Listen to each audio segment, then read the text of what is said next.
मेरे पास भी जब पैसा होगा तो मैं भी गोल्ड खरीदूंगा, प्रॉपर्टी खरीदूंगा, एफडी करूंगा और ऐसे ही हम अपने सराउंडिंग से सीखते हैं और वही काम करते हैं। सो आपने क्यों नहीं किया, क्या डिफरेंस है? चंदन जी, अभी ना जो बच्चे ट्रेड करना चालू किए ना 2020 से, उन्होंने मार्केट को गिरते हुए नहीं देखा अभी तक। हमने मार्केट को गिरते हुए भी देखा है, हमने मार्केट को ऐसे ऐसे चलते हुए भी देखा है और हमने मार्केट को उछलते भी देखा है। मैंने सारे साइकिल देखे। I am in the market since 18 years. आपने कहा कि आज अगर आप कॉमन मैन होते या 1 लाख रुपए आपके पास होता तो म्यूचुअल फंड में, आपने गोल्ड का नाम क्यों नहीं लिया, प्रॉपर्टी का नाम क्यों नहीं लिया, एफडी का नाम क्यों नहीं लिया? क्योंकि हर एक मिडिल क्लास के पास जब पैसा आता है, ठीक है, मेरे भी बहुत रिलेटिव है, जब पैसा आया तो वो गोल्ड खरीदे, प्रॉपर्टी खरीदे, राइट, और एफडी किए।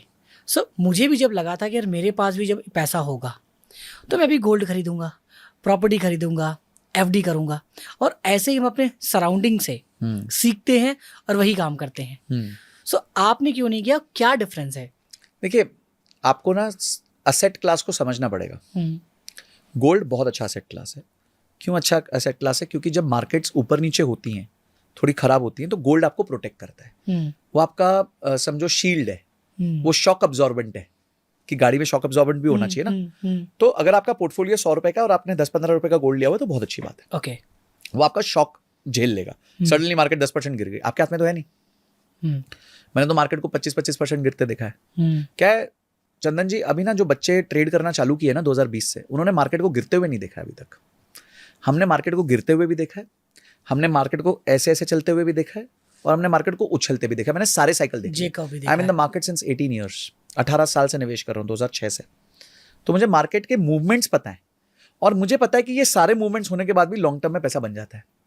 तो मेरे पास ये कॉन्फिडेंस है, कन्विक्शन है, नॉलेज है। ठीक है, तो coming back to your question, gold बहुत जबरदस्त अच्छी चीज है। रियल एस्टेट जो है ना, वो थोड़ा इलिक्विड एसेट है। तो अगर आपके पास लमसम कैश है, पैसा पड़ा है, उस पैसे की आपको इमीडिएटली आवश्यकता नहीं है और आप उसको लॉन्ग टर्म के लिए होल्ड कर सकते हो। लॉन्ग टर्म बोले तो 5 साल या उससे अधिक, तो आप रियल एस्टेट में निवेश कर सकते हो। ठीक है, तो गोल्ड का एफडी जो है, एफडी में आपका उतना पैसा होना चाहिए जितना आपको इमरजेंसी फंड के लिए चाहिए। तो अगर आपका महीने का खर्चा 50,000 है और आप ये तय करते हो भाई मेरे पास 12 महीने का खर्चा होना चाहिए, तो 6 लाख रुपए की एफडी तक ठीक है। उसके अलावा एफडी करने की जरूरत नहीं। एसओएस फंड आपका उसमें, बस वो एसओएस फंड है आपका। रेनी डे फंड कर लो, एसओएस कर लो, इमरजेंसी कर लो, जो कहना कर लो। तो वो वाला फंड आपका वहां प्लेस्ड होना चाहिए। उसके अलावा कुछ एफडी में मत रखो। हाँ, कभी कोई शॉर्ट टर्म पैसा आ गया, अचानक से पैसा आ गया, अभी 1 महीने बाद उसकी जरूरत है तो एफडी में डाल दिया, समझ आता है। पर अगर उसके अलावा कोई पर्पस है तो उसके अलावा जो आपने डिजाइन किया हुआ है अपना पोर्टफोलियो, उस पोर्टफोलियो डिजाइन में अपने इन्वेस्टमेंट को थोड़ा सा बढ़ा दो। अब अचानक से पैसा आ रहा है, तनख्वाह आपने सोची थी पिछले साल 25 होगी, अगले साल 30 होगी, पर तनख्वाह आपकी हो गई 45,000, तो आपकी तनख्वाह बढ़ गई। तो आपने जो एलोकेशन किया था कि चलो मैं एसआईपी में 5,000 डालूंगा, 5,000 की जगह 8,000 डाल दो, वहां बढ़ाओ, क्योंकि वो आपके गोल को पास ले आएगा, अचानक से पास ले आएगा। जो 10 साल में अचीव करना है वो हो सकता है 7 साल में अचीव हो जाएगा। तो ये तरीके से आप देखो, मैं कह रहा हूं, मेरी बातें सुन के लोगों को लगेगा यार ये बहुत ईजी फ्रेमवर्क दे रहा है, पर यही फ्रेमवर्क है। मैं क्या करूं, यही फ्रेमवर्क है।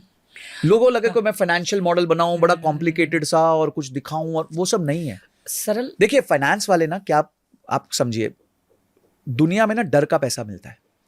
कैंसर एक डर है, उसके लिए आदमी 35,000 रुपए का इंजेक्शन लगाता है। डायबिटीज एक डर है, जिसके लिए रोज सुबह आदमी इंसुलिन अपने अंदर घुसा देता है, जिसके लिए वो कितने ही हजारों रुपए दे देता है। ठीक है, तो डर से आदमी एक्ट करता है। भय बिन होए ना प्रीत, सुंदरकांड में लिखा हुआ है। ठीक है, तो डर से वो पैसा निकालता है। हम कभी आप कोचेस होते हैं, वो डराते हैं, अरे अगर आपने ये नहीं किया तो आपका ये नहीं होगा, वो नहीं होगा, तो डर के बहाने आदमी पैसा दे देता है। ठीक है, तो फाइनेंस की दुनिया में क्या किया है, उन्होंने कहा कि अगर हमने इनको इतना सिंपल तरीके से बता दिया जितना संजय जी बता रहे हैं, तो हमें कोई पैसा ही नहीं देगा, क्योंकि ये तो फिर सब लोग कर सकते हैं अपने आप ही। अगर इतना ही है तो सरल। वो भी कहते हैं, क्या कहते हैं, वॉरेन बुफे भी कहते हैं ये सरल है। पर अगर हमने जाके कोई कॉम्प्लिकेटेड प्रोडक्ट नहीं बताया तो चंदन जी से जेब से पैसा कैसे निकलेगा भाई? चंदन जी तो सोचेंगे मैं खुद कर लूंगा, तो उनको फाइनेंशियल एडवाइजर की जरूरत ही नहीं है। तो फाइनेंस की दुनिया ने ये सारी चीजों को बहुत कॉम्प्लिकेटेड कर दिया है, आपको फंसा दिया है, ताकि आप मजबूर हो जाओ उनको पैसा देने के लिए। पर इसकी जरूरत नहीं है। आप खुद के भी डिजाइनर बन सकते हो, नहीं बन सकते हो तो एक फाइनेंशियल प्लानर से मिल लो, वो आपकी हेल्प कर देगा। बस एक बार की हेल्पिंग है, बाकी तो काम हो जाएगा।